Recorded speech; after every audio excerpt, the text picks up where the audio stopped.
So Bone Spurs is in England, right? And they are meeting with him. They have the royals coming out, King Charles, Queen Camilla, William and Kate, the Prince and Princess of Wales. They're all coming out. Everybody is trying to keep his attention because the people of England are giving him another welcome. They are putting up like huge projectors of Bone Spurs and E-Man. They have his mugshot projected on the castles and the buildings. They made a huge printout that they spread on a field of Bone Spurs and E-Man. Like, how did y'all print that out? Like, what was big enough? That was a huge printout. Y'all go look at the videos. I might try to find a clip and have it attached to this video, either on the YT or my Substack, so you guys could see it. It's hilarious. It's hilarious. Like, nobody is letting the E-Man thing go away, no matter how much the U.S. Senate is trying to hide it. Now, a lot of people didn't get to this because of the whole Kirk situation that happened last week. On the same day that all of that stuff happened with Kirk, the Senate voted down an effort to get the DOJ to release what they have on that situation with E-Man. After spending years peddling all of these ideas about why Joe Biden didn't do it, here they are with the power and they're in the same boat. Now, the vote in the Senate was 51-49, with Josh Hawley of Missouri and Rand Paul of Kentucky siding with the Democrats. But it wasn't enough, because people like Susan Collins, for example, who claims to be this big moderate who cares about everything, voted it down. And it's funny to me because some of the Republicans that voted it down, like Mike Rounds of South Dakota, they did it because, quote, this isn't the right way to do it.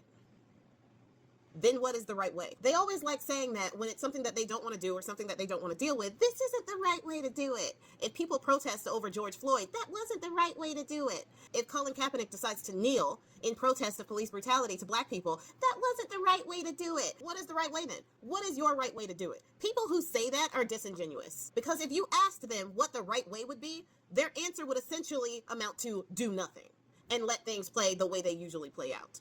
Don't actually speak out against any injustices. Don't actually speak out against people doing things that they're not supposed to be doing and covering up potential crimes of powerful people. Congress being a check on executive power to be able to cover up involvement in this situation is not the right way to do it. That is literally how it's done. That's what they're supposed to be for. The Congress is a check on executive power. If that's not the right way to do it, Mike Rounds, what is the right way to do it? But I digress. Now, the effort to get DOJ to release what they have is stalled in the Senate.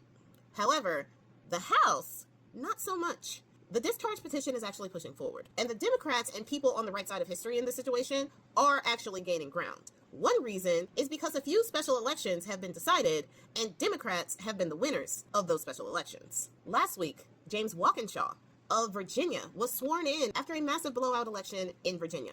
There was an election in the 11th Congressional District in Virginia because Gary Connolly had passed away in May. Now, if you don't remember Gary Connolly, he was the one that the Democrats foolishly voted as the head of the Oversight Committee instead of AOC. Gary Connolly passed away of cancer.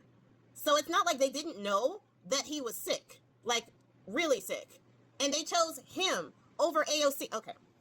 Democrats. So people may wonder, okay, he's gone, so why isn't AOC the committee chair now?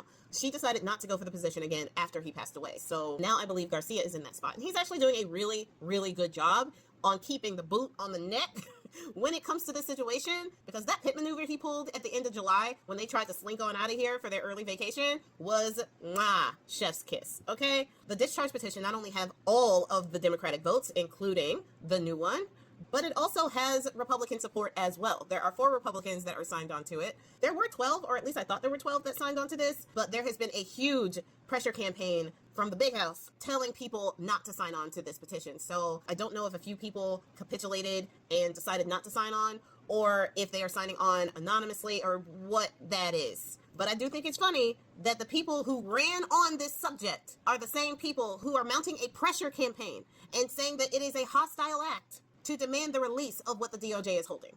I still think that they are buying time to make sure to wipe out all the people who are in there that they don't want to be seen, and to leave in all the people that they don't like. That's what I think they're doing. And that's why I think that it is taking so long. It is already the middle of September, and they were supposed to have handed over all of the files via the subpoena of the Oversight Committee. They were supposed to hand in all of those documents. They only handed in 33,000 of them out of hundreds of thousands of documents and files. Them saying, oh yeah, we're already releasing them. We already released them. No, 97% of what we already know, and 3% of things that are not of substance is not releasing anything. And the letter that we got from Bone Spurs to E-Man, that was actually released by E-Man's estate, not by the DOJ. So they're not cooperating at all. So yes, this is the right way, Mike Rounds. The Congress is supposed to be a check on executive power. So do your job. Now the Democrats may be getting another vote for this discharge petition at the end of this month because Arizona's 7th district is having a special election. Raul Grijalva passed away, and his daughter, Adelita Grijalva, won the Democratic primary to run for that seat in his place. So she has actually gained a lot of steam. She has a lot of progressive ideas, so I like her. The area she is running in, that District 7, is actually pretty reliably blue. So I believe she is running unopposed in that area, and they have a write-in for the Republican candidate in that area. So the Democrats will most likely have one more voice in the House when it comes to that discharge petition. So that's good. So we'll have to see if that discharge petition goes through and if they can force a resolution to the floor. And if they force that resolution to the floor of the House, what happens to it when it comes to people actually casting their choices? So watch this space. The E-Man situation is not going away anytime soon, and I love this for Bone Spurs.